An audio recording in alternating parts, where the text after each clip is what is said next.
अस्सलाम वालेकुम प्यारे बच्चों। आज मैं 8वीं जमात के बच्चों को उर्दू पढ़ाने जा रही हूँ। मेरा टॉपिक है कंप्यूटर का इर्तिकाई सफ़र।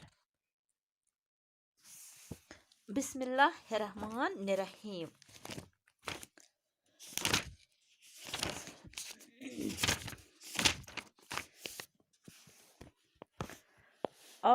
आपने कंप्यूटर इस्तेमाल किया होगा। कंप्यूटर एक ऐसी मशीन को कहा जाता है जो हिसाब लगाने का काम करती है।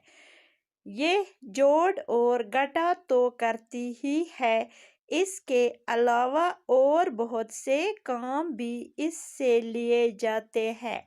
साइंस के ज़रिए जो नए नए कंप्यूटर ईजाद हुए हैं वो दरअसल नई किस्म की बरकियाती जहन है।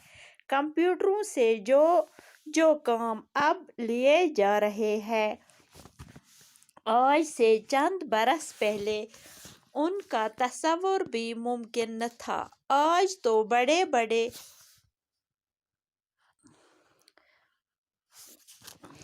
आज से चंद बरस पहले उनका तस्वुर भी मुमकिन न था।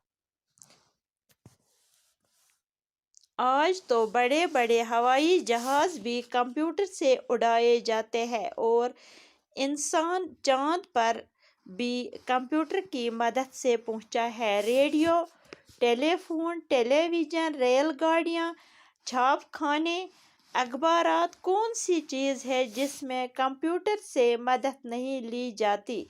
कंप्यूटर आज की बरकियाती ज़िंदगी का अहम तरीन हिस्सा है। इसकी एक छोटी सी मिसाल मोबाइल फ़ोन और बरकियाती कैलकुलेटर है जो हर जगह देखे जा सकते हैं। बैंकों और दुकानों के अलावा आजकल स्कूलों और कॉलेजों के तालिब इल्म और घर के सभी छोटे बड़े भी इनका इस्तेमाल करते रहते हैं।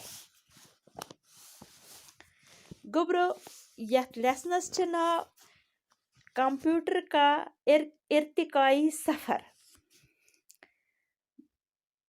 दपान गुब्रो आजकल छ सिर्फ तह आसो गुब्रो कंप्यूटर इस्तेमाल कोरमुत। कंप्यूटर आसो तह वुचमुत। कंप्यूटर छ अख मशीन युस हिसाब लगावनस मज जोड़ तो घटाव यथ इस वना छ मनफी या माइनस या प्लस करनस मज अस लगान ओस। एमि अलाव छी वारियाह कामि करान दपा मगर एमि अलाव ओस ये वारियाह काम कर दपा दो खुद दो एम ब्रोट युस कंप्यूटर ओस दो खुद दो कर साइंसन तरक्की। गोडन्यु कंप्यूटर ओस युत योत करान ये ओस करान असे हिसाब लगावनस मज ओस ये मदद अस करान कुन माइनस प्लस करनस मज ओस ये करान बे ते ओस के काम करान। मगर गुब्रो दपा साइंसन युस तरक्की कर एम सत बनय असे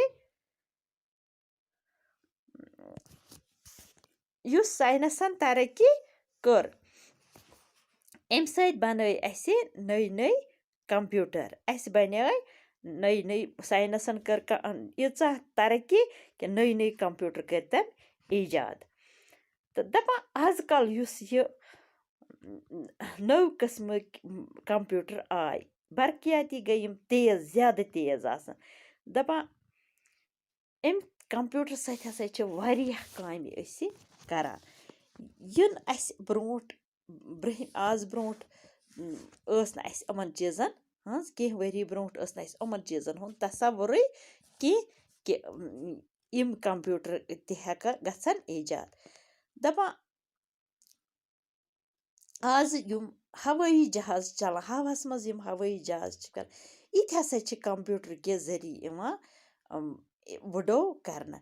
दपा इंसान वोत कथ इंसानन चलो कंप्यूटर के मदद सत वोत कथ पे जून पे रेडियो, टेलीफोन, टेलीविजन, रेलगाड़ियाँ, छापखाने गए अखबार यम ये छना आसान अस करन कड़ान तम یہ ہاے چھاپوان کانٛہہ چیٖز دپان اخبار سُہ کُس نہٕ چیٖز یُس نہٕ آز کمپیوٗٹر چھِ کران ییٚمیُک نہ ییٚمہِ سۭتۍ یُس نہٕ اَسہِ کمپیوٗٹرس ییٚمہِ سۭتۍ نہٕ اَسہِ کانٛہہ یُس سُہ کٲم چھِنہٕ آز کانٛہہ یُس نہٕ أسۍ کمپیوٗٹر سۭتۍ چھِنہٕ کران کیٚنٛہہ أسۍ چھِ سارے کامہِ آز کران کمپیوٗٹر سۭتی تہٕ یہِ چھِ أزکِس یَتھ یُس آز یہِ تیز زندگی چھِ امیُک چھِ بنیٛامٕژ یہِ اہم تریٖن حصہٕ اکھ یہِ کمپیوٗٹر اَسہِ آز چھِنہٕ أسۍ ہٮ۪کان آز برونٛٹھ ٲس نہٕ اَسہِ پتہٕے یِمہٕ کمپیوٗٹر یِم استعمال یا یِم کِتھ آز چھِ ساروٕیَن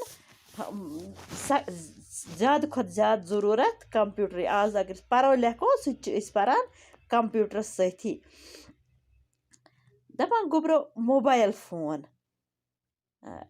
یِم یہِ ہا یہِ کلکُلیٹر یِم چھِ اِنسان سٕنٛدۍ اہم تریٖن حصہٕ اکھ یِم زیادٕ استعمال چھِ أسۍ کران ییٚتہِ یِم نظر تراوو تتتھ چھِ اَسہِ یِم نظر پیٚوان یِہنٛز مِثال یِم چھِ لۄکچہِ لۄکچہِ مِثال مگر یِم چھِ ہر جایہِ أسہِ لبان بینکن منٛز دُکانن پٮ۪ٹھ سکوٗلن منٛز کالجن منٛز تہٕ یِم ہسا چھِ أسۍ پرٛٮ۪تھ جایہِ زیادٕ استعمال کران لٔڑکہٕ تہِ ہسا چھِ آز پنٛنٮ۪ن گرن منٛز زیادٕ کھۄتہٕ زیادٕ لیٹر کران استعمال زیادٕ کھۄتہٕ زیادٕ موبایل فون کران استعمال زیادٕ کھۄتہٕ زیادٕ کمپیوٗٹر کران ہر کٲم پران لیکھان کانٛہہ تہِ چیٖز آسہِ بناوُن یہِ ہسا چھِ أسۍ کَمہِ سۭتۍ کران یہِ چھِ أسۍ کران کمپیوٗٹر سۭتی أسۍ چھِ ہر کانٛہہ کٲم آزٕ اَمے سۭتۍ کران تِکیٛازِ یَتھ منٛز اَمہِ سۭتۍ چھِ اَسہِ واریاہ أسۍ ٲسۍ آز برونٛٹھ أسۍ ٲسۍ ہٮ۪وان کانٛہہ چیٖز لیکھُن تَتھ اوس اَسہِ خبر کوتاہ ٹایم لگان یا اَسہِ اوس نوٹ بناوٕنۍ اَتھ ٲسۍ خبر آز چھِ أسۍ أتی لیپٹاپَن پٮ۪ٹھ